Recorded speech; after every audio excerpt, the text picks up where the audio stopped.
things, and you have to answer questions on them. You have time to read the instructions and questions and check your work. All recordings are played only once. Now turn to Section 1. Section 1. You will hear a conversation between two old friends who meet each other by accident.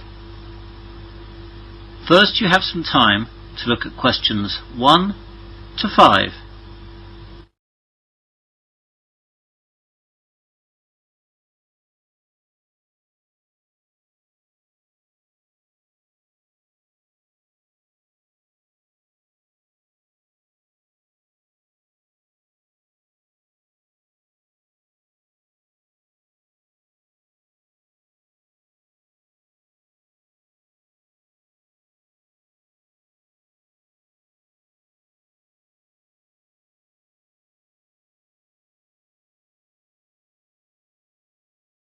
You will see that there is an example. This time only, the conversation relating to this will be played first. Hello, Frank. How are you? Wow, John. Yeah, I'm fine. How are you? I'm great, thanks. I haven't seen you since we left school. How long ago is that now? It must be 10 years. Or is it 11? No, it's 9 years now. So, 9 years, A, is the correct answer. Now we begin. You should answer the questions as you listen, as a recording is not played twice. Listen carefully to the conversation and answer questions 1 to 5. Hello, Frank. How are you? Wow, John. Yeah, I'm fine. How are you? I'm great, thanks. I haven't seen you since we left school. How long ago is that now? It must be 10 years. Or is it 11? No, it's 9 years now. What are you doing with yourself? You were going to be a doctor, weren't you? Or something medical, like a chiropractor. Well, I was going to be, but that's not what I did. I started medical school, but I didn't really enjoy it, and the idea of doing it for 5 or 6 years, and then continuing to study for years after that, didn't really appeal. So I left medical school and went into teacher training college to be a science teacher. And I thought for all these years that you were earning megabucks as a doctor, or working in a pharmaceutical company. No, just a teacher. I love it though. I'm so glad I did it instead of medicine. And what are you doing, Frank? After school I didn't really know what I wanted to do. So I travelled for a couple of years around the world. Great! Where did you go? Lots of places, but nowhere in Europe. I wanted to travel long distance. First of all, I travelled through India and Nepal. Then I moved into Southeast Asia for a few months. Then I went through Australia and New Zealand. After that, I went to Africa and went around various countries there. After that it was South America, Central America and North America. How on earth did you afford all that? I just settled down and worked for a few months in places where I could get a job and save money. Then, when I had enough, I moved on. I wasn't exactly staying in luxurious places though. And now what? You always wanted to work with computers, didn't you? Yes, I remember that. However, when I finished all the travelling, I thought of going into travel writing, but it's so competitive. I always fancied journalism as well, so I got into that. And right now, I'm working for the local paper. Did you have to study for that? Well, some people don't. But I went to college for a year to do a journalism course. And I'm glad I did, as it gave me a bit of a head start, and certainly helped me get my first job. And are you married and kids, or what? I married a girl called Liz, that I met whilst I was in Australia. We haven't had kids yet, though we're planning on having at least 2 or 3. What about you? Do you remember Kate, who I dated whilst at school? Of course, the prettiest girl in the school. You didn't marry her, did you? Yes, we managed to stay together all through college. She did teaching too, so we were at the same place for 3 years at college. We thought about getting married in our last year at college, but it was all too much, and then we were too busy the year after graduation. So we did it 2 years after we graduated. Wow, I'm so happy that you guys stayed together. That's great. Where are you living now? Oh, in Westley. In the High Street, actually. What about you? In Westley too. We've got a flat near the secondary school. Obviously then it's easier to get into work. Before the conversation continues, you have some time to look at questions 6 to 10.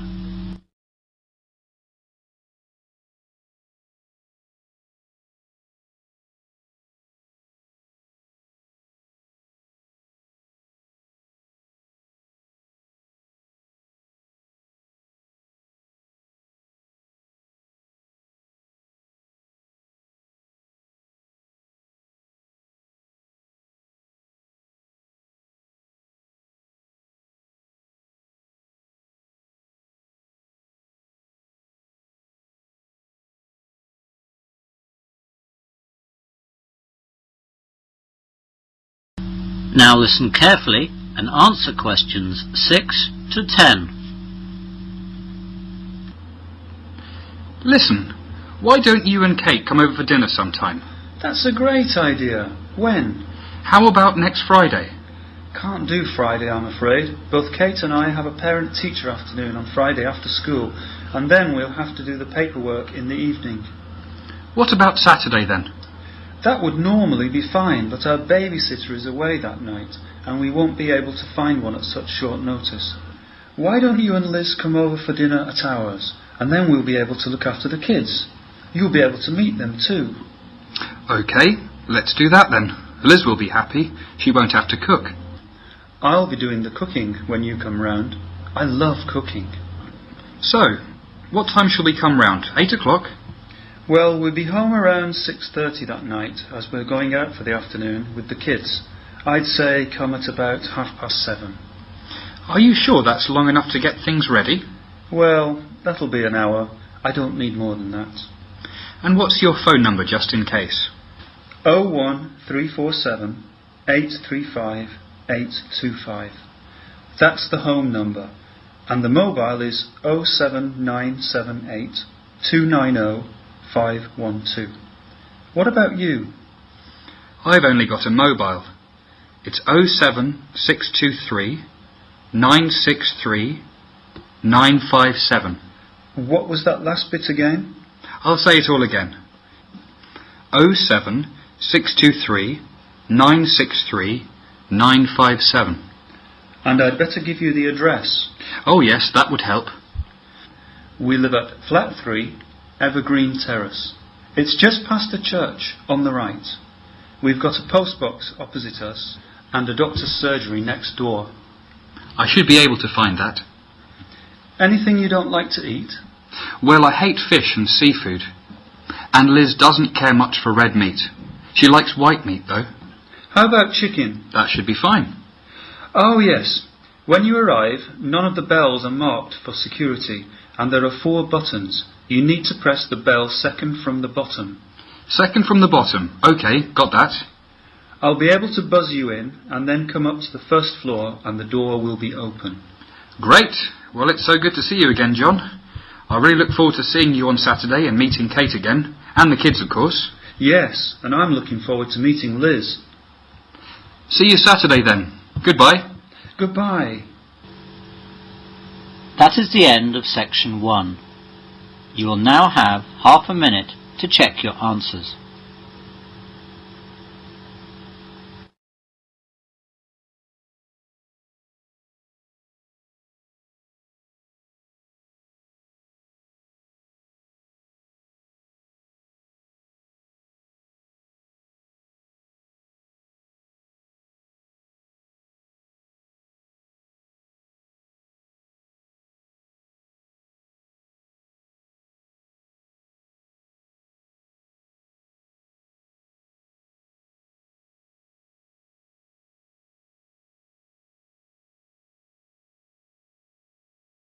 Now turn to section 2. Section 2. You will hear a man giving a short talk to new students about their university sports centre. First, you have some time to look at questions 11 to 14.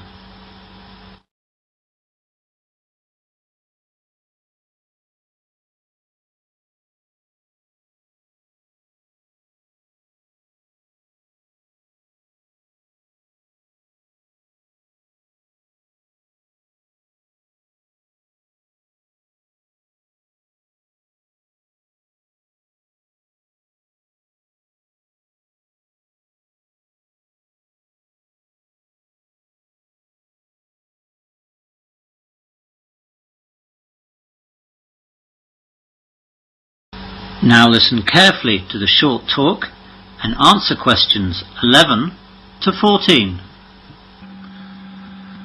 Good morning to all you new students here at Wesley University, and thank you for coming to this talk on the Sports Centre. My name is Mr. Mike Finn. Later, I'll take you around the centre on a tour, but right now, I'll just let you know what we have to offer and how you can become a member. We are at present in the main reception of the Sports Centre. Behind me we have the main sports hall where a myriad of different sports take place.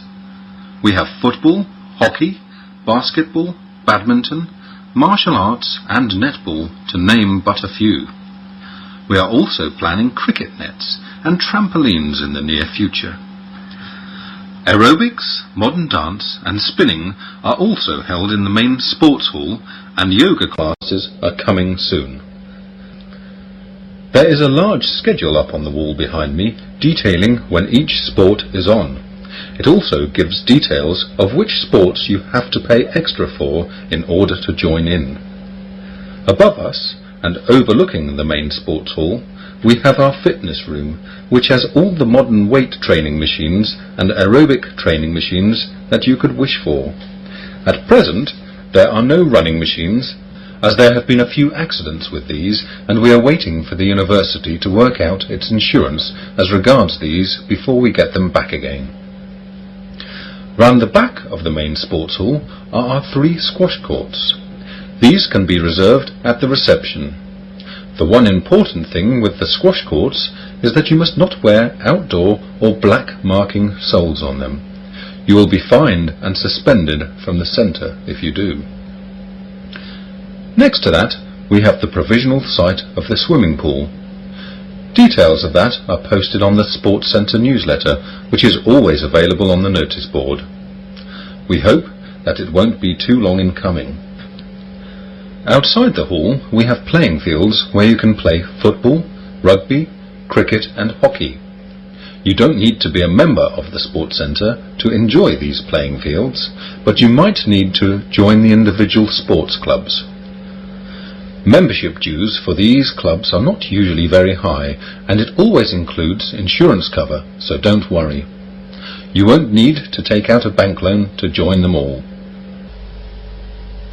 You now have some time to look at questions 15 to 20.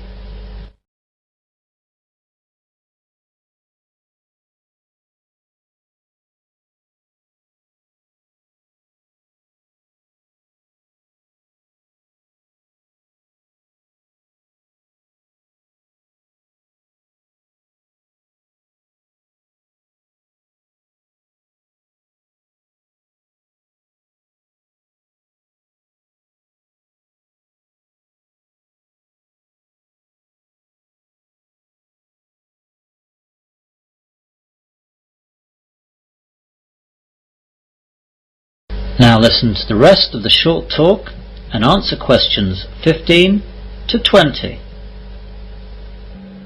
Now let me tell you how to become a student member of the Sports Centre. First of all, any student who wishes to be a student member of the Wesley University Sports Centre must be studying a course at the university, part-time or full-time, and be a member of the Students' Union. So if you wish to join, you must bring your NUS card with you before we can process your application. You must come to the Sports Hall reception between 9 AM and 3:30 PM from Tuesday to Saturday. The membership secretary does not come in on Sundays and Mondays.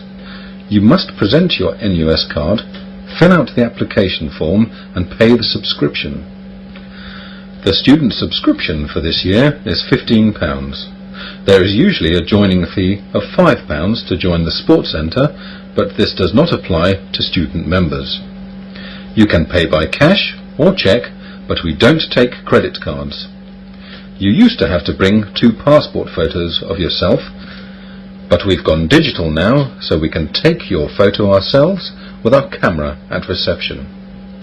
Once you have your Sports Centre membership card, you have the right to use the facilities at any time that we are open. You will need to bring your membership card every time you wish to use the facilities, or you will not be allowed to enter. This is part of our insurance agreement. If you need a replacement card at any time, you will be charged a replacement fee of £5, but you will not need to pay the subscription of £15 again. You may book courts for sports such as squash and badminton, but you may only do this in person, not on the phone, and you will need the membership card number on your membership card, so don't forget that card. We are open 7 days a week, though opening times vary. Monday through to Saturday we are open from 8 a.m. to 10 p.m. and Sunday we are open from 9 a.m. to 6 p.m. Now, any questions so far? That is the end of section 2. You will now have half a minute to check your answers.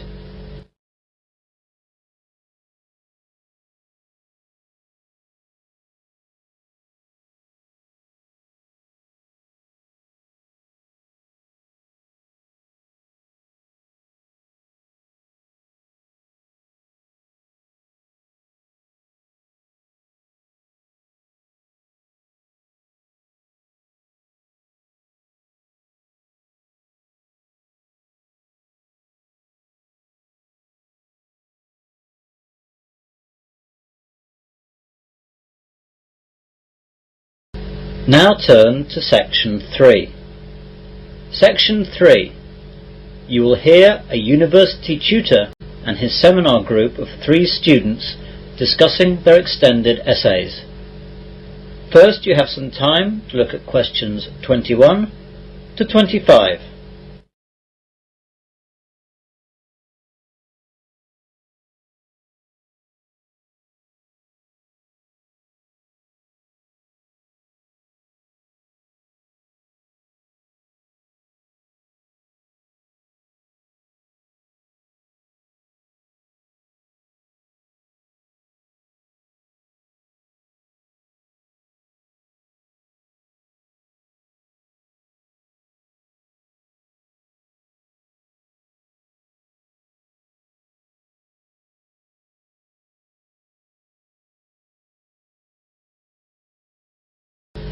Now listen carefully and answer questions 21 to 25. Hello everyone, welcome back from your winter holidays. I hope you had a good time and didn't work too hard. Well, this semester we will continue our seminars on agriculture. Today, like last semester, we are in the McLeod room, but this will change. Next week we are going to the Hardy room on the 2nd floor, and we will remain there for the duration of the semester. Also, we will have to change the time, as the Hardy room is not available at our usual time of 3 o'clock. So, we'll need to start 1 hour later. Is that okay with everyone? I've got a problem with that. I have a part-time job in a restaurant in town, and finishing an hour later will stop me being on time. Well, Maggie, there are other seminar times for this particular subject, but you'll need to get someone to swap with you, as they're all full. Come by my office tomorrow lunchtime, and I'll show you the list. We should find someone willing to change. What if we can't, though? You'll have to decide what's more important for you, the degree or the job. You know that attendance is compulsory at the seminars, and you haven't got a very good attendance record anyway. I'll sort something out, I suppose. Professor Cameron, when do we find out about the extended essay for this semester? Today, actually, Guy. We'll look at everything in a minute. Thanks. What about last semester's extended essay? Well, Monica, all your extended essays are now with the external examiner, getting their second assessment. I completed the marking in early January, and the external examiner should get them back to me by mid-February. Mid-February? For 3 essays? It's not just your essays, Maggie. There are 3 of you in this seminar group, but I have 5 other seminar groups on this subject in your year, and they have 4 students in each. That makes 19 extended essays that I and the external examiner have to mark. How did we do, Prof? With one notable exception, the essays were of a pretty good standard. I can't say more than that at this stage, but I was very happy. You now have some time to look at questions 26 to 30.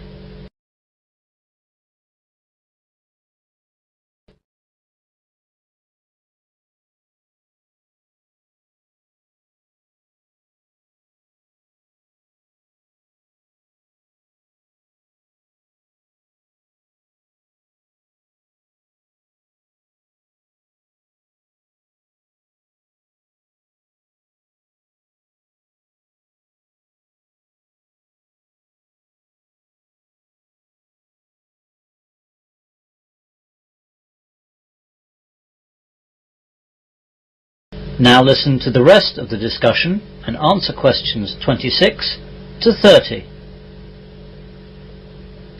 So, moving on to talk about the extended essay. What do you want to know about it? First of all, what do we have to write about?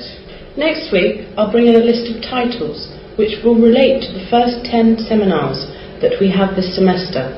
You have to choose one title from 10 titles on offer, but you might want to think about choosing from the first 5 so that you'll have more post-seminar time to prepare.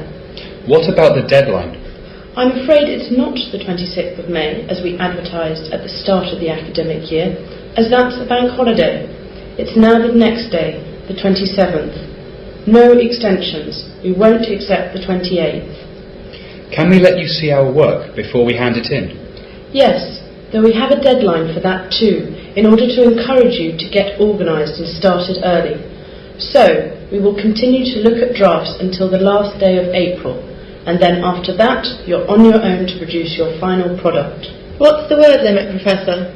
We want to have an upper and lower limit, so we've set the lower limit of 3,000 words and the upper one of 3,500. You'll have to be in that range. Will we need to do any research for the essay? I'm not really supposed to give you any details of the questions yet, but yes, there is a research component for all the questions. Will the research be survey-based or done on the farm or in greenhouses? The research that we want you to do will be practical work with plants, so it will be down at the university facilities, either at the university farm or the greenhouses, as you said. What type of plants will we be studying? The type of plant that you do your research on will depend on the question you choose, and I can't tell you any more about the questions yet. Will we have any help with the growing procedures? A little. The farm staff and Dr. Johns will be on hand to help you at the farm, and Rob, down at the greenhouse complex, can assist you with everything down there. Well, that'll do for now.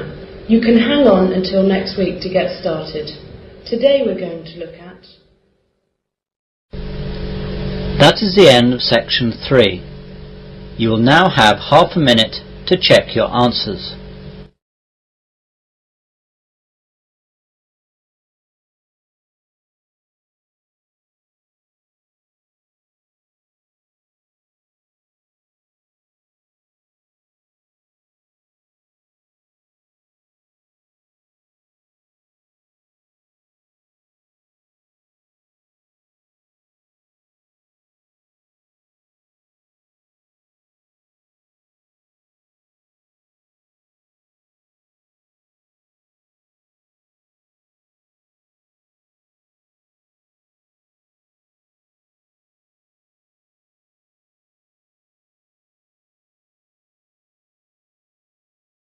Now turn to section 4. Section 4. You will hear part of a further education lecture on marine biology. First, you have some time to look at questions 31 to 36.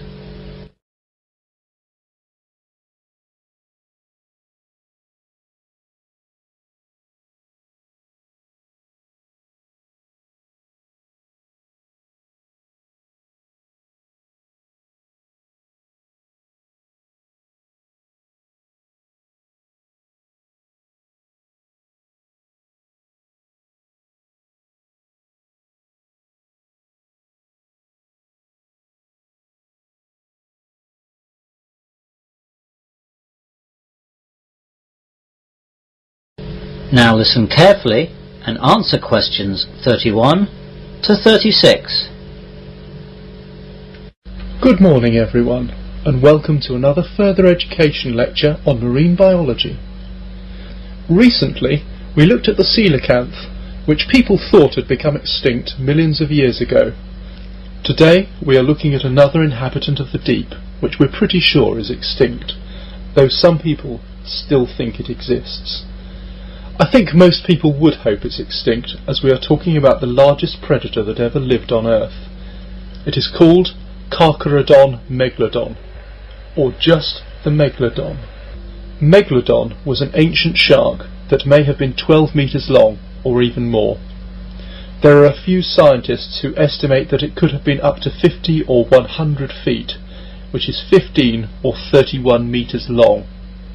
This is about 3 times as long as the great white shark, but this is only an estimate made from many fossilized teeth and a few fossilized vertebrae that have been found. These giant teeth are the size of a man's hand. No other parts of this ancient shark are found, as shark fossils are extremely rare, because sharks have no bones, only cartilage which does not fossilize well. Their teeth, however, are very hard. They are made of a bone-like material coated with hard enamel, and they fossilize very well, so we can only guess at what it looked like. Since Megalodon's teeth are very similar to the teeth of the great white shark, it is thought that Megalodon may have looked like a huge, streamlined version of the great white shark. Megalodon teeth are similar to those of the great white shark, but are much bigger, thicker, and with finer serrations. Megalodon's jaws could open 6 feet wide and 7 feet high. The jaws were loosely attached by ligaments and muscles to the skull, opening extremely wide in order to swallow enormous objects. It could easily swallow a large great white shark whole. Unlike most sharks, Megalodon's teeth were probably located in rows which rotated into use as they were needed. Most sharks have about 3 to 5 rows of teeth at any time. The front set does most of the work. The first 2 rows are used for obtaining prey. The other rows rotate into place as they are needed. As teeth are lost, broken or worn down, they are replaced by new teeth. Megalodon may have had hundreds of teeth at one time. It did not chew its food like we do, but gulped it down whole in very large chunks. Megalodon's diet probably consisted mostly of whales. Sharks eat about 2% of their body weight each day, which is a bit less than a human being eats. Since most sharks are cold-blooded, they don't have to eat as much proportionally as we eat. It was during the Miocene era that the mammalian order Cetacea, whales, reached its highest diversity and abundance. Almost every known family of toothed and baleen whale is known from the end of the Miocene. Large whale vertebrae and flipper bones have been found with large bite marks made by serrated teeth that match the teeth of Megalodon. From such evidence, paleontologists have surmised a predator-prey relationship of the Megalodon with large whales. You now have some time to look at questions 37 to 40.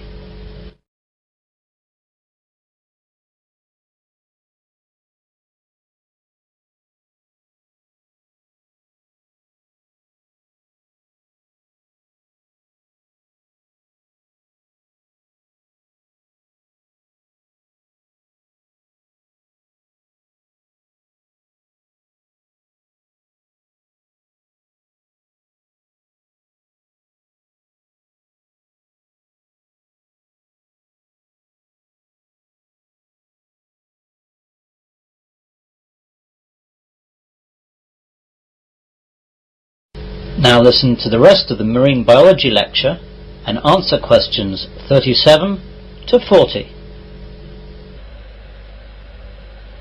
Megalodon lived from roughly 25 to 1.6 million years ago, during the Miocene and Pliocene epochs.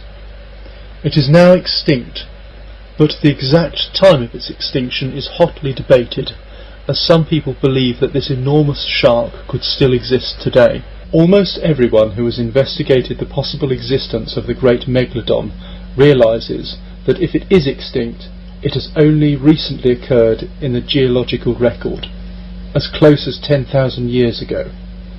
Zoological history has proved that very large animals can remain hidden from modern science, especially in our planet's underexplored ocean depths. So, if the famous coelacanth, the fish thought to be extinct for 60 million years, can be found alive and well as it was last century, why not push our giant white shark up a mere 10,000? Has Megalodon died out, or has one already appeared? There is a well-known sighting report from Australia. In the year 1918, crayfishmen at Port Stephens refused to go to sea to their regular fishing grounds in the vicinity of Broughton Island for several days. The men had been at work on the deep water fishing grounds when an immense shark of almost unbelievable proportions put in an appearance, attacking pot after pot containing many crayfish, and taking pots, mooring lines and all. On returning unscathed, the men were all unanimous that this shark was something the like of which they had never dreamed of. And bear in mind that these were men who were used to the sea and all sorts of weather and all sorts of sharks as well. They all said the shark was as long as the wharf of their harbour, about 115 feet. They were all familiar with whales, which they had often seen passing at sea, but this was a vast shark. They had seen its terrible head, which was at least as long as the roof on the wharf shed at Nelson's Bay. The sighting was never repeated, and it is impossible to say whether it was a hoax or not. Putting childlike dreaming aside, however, leaves us with the fact that whether or not the huge megalodon is alive today is debatable only on theoretical grounds. Despite thousands of giant fossilized teeth, no matter how fresh they might be, on this sighting there is not much to go on. That is the end of section 4. You will now have half a minute to check your answers.